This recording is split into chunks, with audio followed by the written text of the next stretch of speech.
มาเปลี่ยนสถานที่ใหม่บ้านนี้ แม่นเนาะ อ่ะสบายดีเด้อ สบายดีสบายดี โอ้สบายดีโอ้เถียงนาน้อยคอยผู้บ่าวบ่นี่เนาะ เที่ยงนาน้อยคอยหาผู้บ่าว อืม บรรยากาศก็ดีๆเนาะ บรรยากาศกัน โอ้ย ก็คือฉากพืชหลังค่ะนะก็คือฝนตกเนาะทางเบื้องนั่นเนาะ แม่น ลมกับซีเย็นบ่อยๆได้บัดนี้ได้เข้ากับบรรยากาศอะไรได้ แม่น บรรยากาศค่อยคำลงแรงดี คอยขับย่ำมือแรง อ๋อ อยู่ทงไห่ทงนา อืม เก็บปะติ้วดิ ไม่อยากคอยแต่ บ่อยากค ต้ อน ย เก็บปฏินักันอยู่ อืม บ่พาไปหาเฮ็ดบ่ มันว่ามื้อ เฮ็ดมื้อนี้มันค่ำ เฮ็ด แล้ว ออกอะไรตู้ เอิ้นเองเอิ้น มือสิพาไปหาเฮ็ด บ่แล้วเพิ่นสิไปแต่เพิ่น อ๋อเจ้าพ่อตู้ก็สิไปนำ เพิ่นให้เผา เขาก้า เพิ่น อ๋อ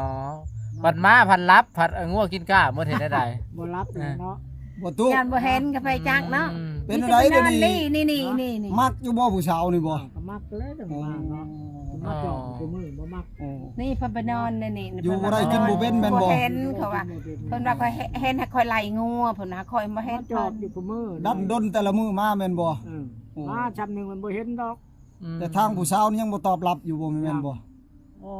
ผู้ชายว่ามีแต่ว่าบ่เห็นบ่เห็นแล้ว อ่ะก็บ่เห็นอะไรนะเขาแล่นไล่งัวอยู่บ่ไล่งัวก็ไปกินกาก็บ่เห็นเจ้าเห็นอะไรขนาด บ่อยากถามความจริงเดี๋ยวนี้ฮะอันยายห่มนี่เป็นอะไรมักอยู่บ่ตู้พายหรือว่าแนวใด ก็มักอยู่ คือว่าให้ท่าดนแท้ อ้าวก็ทาดนนั่นแหละบ่ว่าแต่ไปสิไปลมกันชงชะมือไปสิเอาโลดไปได้บ่ ย่านตาบอดอีก ย่านตาบอด โอ้ยนะครับเนาะบ่ตู้พายก็จะเฮ็ดให้แม่ใหญ่ผมเนี่ยตาบอดอีกบ่ บ่ว่าดอกอันนี้เนาะ โอ้อะไรว่าอะไรเฮ็ดนั่นน่ะเขาก็สิหายแล้วอีกแล้วเขาก็สิว้าวอีกแล้ว มันบ่แม่นเฮ็ดนะน่าก็คือกันนั่นแหละ อื เนาะ ม ก็บ่คิดทีหนึงแล้วเพราะว่าทางอันเก่าเรามันบ่แม่นเนาะ อืม เฮ็ดแล้วจะว่าบ่แม่นบ่แม่นแล้วคนนั้นอกหักเนาะ แม่นแหละ อกหักแหละประสาทแตกไปเลย แม่นแหละ เห็นหุงเห็นเฮืองแหละ แม่นแล้ววันอะไรเนาะ ในการมีส่วนนึง อืม ผัวเก่าเนาะ แต่ว่านั้นเพิ่นก็ เอาลูกเอาผัวเขาก็ต้องเอิ้นใช้ ว่าก็อยู่คนละโลกแล้วมันสิซะเนาะใส่คุณงามความดีกันจะซื้อตะกี้ ไปคนละบ่อนน่ะเจ้าก็เอาพุ่นข่อยก็เอาพี่แล้วบ่มีผู้ปากผู้เว้าเนาะแล้วมันก็จบไป อืม จังว่าบ้านนี้แหละคำว่าอันนั้นนี่เจ้าต้องเอิ้นครอบเพื่อนเนาะเรียกว่าเพิ่นยังบ่ได้ชงแล้วว่า ยัง แม่นแล้วก็ยังขึ้นยังกับเจ้าเนาะ อ๋อ บ้านนี้เขาเจ้าเอาผัวเขาสิชงแล้วนี่ ก็ชงแล้วเขาก็ว่าชง มาเอาผัวมันเขาชงหากว่ามูลน่ะก็กินน้ำลูกนั่นแหละเขาก็เว้าที่ หากคนละคนนี่ชงแล้วยักมือได้เนาะคือเฮานี่เห็นนะเอาหมู่ชงหมู่นายแล้ววะเพราะว่าชงเอาฮีดจะฮีดไปซะเอาวะ ปกติอันนี้ก็จะส่งบอกคือว่าสมมุติว่าผัวเฮาตายนี่นะ เขาชงแล้วคันข้าวบ่เฮาบ่มีลูกนี่มีลูกเฮายังมีแต่เขาบ่ชง เขาจะบ่ส่งครับบ่มีลูกมีเป็นแม่กระแดงนี่ก็จะส่งรถแม่นบ่ เขาชง หากว่าบ่คือกันได้คือคอยเนี่ยเขาอยากชงตอนน่ะบ่ได้เจ้าโคตรใหญ่บ่ให้ชงนะ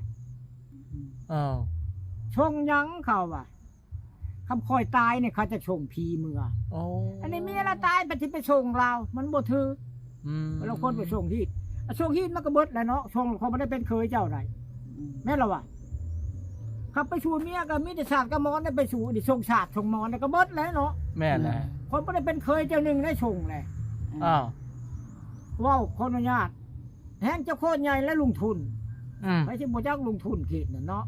บัดดลบางอย่างน่ะเจ้าโคตรคอยจากชงเขาไปเอาเมียเขาชงอันนี้นี่เขาเอาเมียเขาชงได้จะเป็นผู้อื่นเลยเด้ออันนี้เมียเราตายที่ชงเรามันบ่ได้เช้าคำคอยตายเนี่ยชงพีเมื่อแหละถึกเขาอะ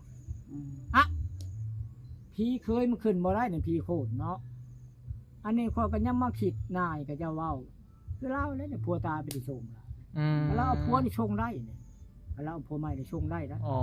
เป็นผู้อื่นอยู่ด้วยเนาะเป็นผู้อื่นแล้วเนาะเราก็สิไปอยู่น้ำลูกน้ำผัวแล้วบ่อนใหม่แล้วเนาะไปเนาะนี่ก็เขาชงแล้วก็ห้องก็บ่ได้ นี่ก็บ่ได้คุ้มค่า บ่พื้นผีเนาะในนั้นเพิ่นว่าหัก จะว่าเว้าคนมันก็หลายอันคนเว้าก็ เอา มี หม เนี่ ด ยเนาะ เดียวกันไปยาม บ่ตู้ เตรียม แสดงว่ารับได้บ่ถ้าเพิ่นน่ะทางยายห่มเพิ่นว่าให้ท่าประมาณออกพรรษา ว่าก็ได้แล้วเนาะ โอ้ ตามประเด็นได้ ของแนวมักเขาเนาะ มักเขาเจ้า โอ้ สิได้แต่เที่ยวมาอันจอบหายหน้าแล้วเลยแล้วเนาะ จังหวะย้ำมันขึ้นนั่นมันยิ่งเนาะตัดสินใจ อ๋อ ญาติทางนี้เปลี่ยนใจบ่ จังหวะแล้วเปลี่ยนกับพังไปแล้วเนาะเปลี่ยนก็จะเห็นแล้ววะ บ่ เนื้อว่านั่นนะ ด้านว่าบ้านนี่อันญาติแม่ยายโฮมนี่เคยอกหักมาแล้วบ้านนี่บัดสิเอาแท้หรือฮ้อนมือนะเพราะว่าค่อยมีผู้ใหม่แล้วเพราะว่าเฮ็ดให้ตู้พายตาบอดอีเฮ็ดได้บ้านนี่แก้แค้นคืนเนาะโอ้ย ขนาดข้อมือ สิบ่เฮ็ดดอกเนาะก็ ข้อ เฮ็ด มือแม่ เนาะ ตู้พายตัวอันนั้นเนาะตัว ญาติว่าเครียดให้ผู้เบาเก่าประเทศใช้ตู้พายซะเพราะว่าห้วยตู้พายสิบ่งมไปบ่ตู้ งมก็งมแล้ว ผมก็งมแล้วแม่นบ่ งมก็งมแล้วมันปิด อืม อิงตามใจกับเจ้านี่แล้วเนาะ อ๋อ เจ้าว่าทากระทะอ่อนมือมันก็จะปิ้นนะยา อ๋อ เครียดมาให้ไปดอกคนนี้นั่นเนาะ ถือว่ารอได้เนาะ มันรอได้ โอ้ ถือว่าถ่าได้รอได้อันนี้ กะแม่นนี่ดอกว่าวคือเล่ากระทึกถ้ากระพบก็ละเถื่อช่องเถื่อเจ้าล่ะ มาจากเถื่อแหละ โอ้ย3เถื่อนี่ โอ้ โอ้ แสดงว่า3เถื่ออะไรมานี่แม่นบ่ ว่าตัวแสดงว่าเธอที่นาอันต่อไปนี่เป็นเถื่อที่สี่มันบอก แม่ แสดงว่าเข้าเรื่องไปหลายเติบแล้วเด้นี่เนาะจักได้มาจอบเรื่อยดิ โอ้แล้วลาตื่นแล้ว แสดงว่าสิมีข่าวดีเด้นี่เนาะ แม่ แสดงว่าทั้งเอื้อยิ้มแป้นอยู่ แล้วว่าจะมีคนอันเก็บผักติ้วแล้วว่านี่นะ สิมาช่วยเฮ็ดนานี่แหละกับมุงเทียง หน้าซอยนะ บ่มีคนเฮ็ดนาดิสิว่าอย่าง ว่า เพิ่นยิ้มแป้นตะกี้ สงสัยสิได้มีคนงมหอยแล้วเนาะไปเนาะผู้นั้นบัดสิอันตึกปลาคอผู้นี้เพิ่นงมหอยเฮ็ดได้บาทนี่ แน่มันเลย เว้าจ้อยๆกินนมอยู่หน้าพี่น่ะปะตุ้ยที่ลึกอะไรอันนี้นะจิมมี่ก็มางานนี่พูดพูดจังว่าก็ ถือใจอะไรถือใจผู้ชาวแหละ ถ้าถึกใจเพิ่นแล้วเวลาตู้พายนี่อัตแท้แล้วนี่ครับตู้พายได้จ่ายปัญญานี่สุดยอดเลยตู้พายนี่แผนเพิ่นนี่บ่ได้ง่ายได้ มันมีแผนก็บ่ได้ลูกสาวเจ้าเลย แม่นแหละ บ่มีแผนบ่ได้ลูกสาวเขาได้คือว่าแล้วโลด ตู้พายจะได้กินนมอยู่หน้าอลีบาท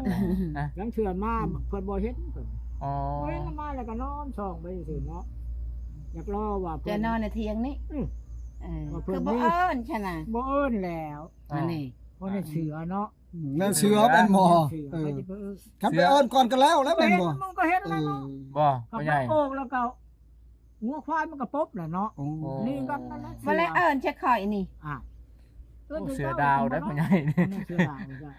ชอบมึงแล้วแม่ เสือดาวนี่บ่ได้ง่ายนะพ่อใหญ่ต้องจอบหนักล่าเนาะป้า มันสินั่งเชื่อบ่เว้าได้เนาะนั่งเชื่อ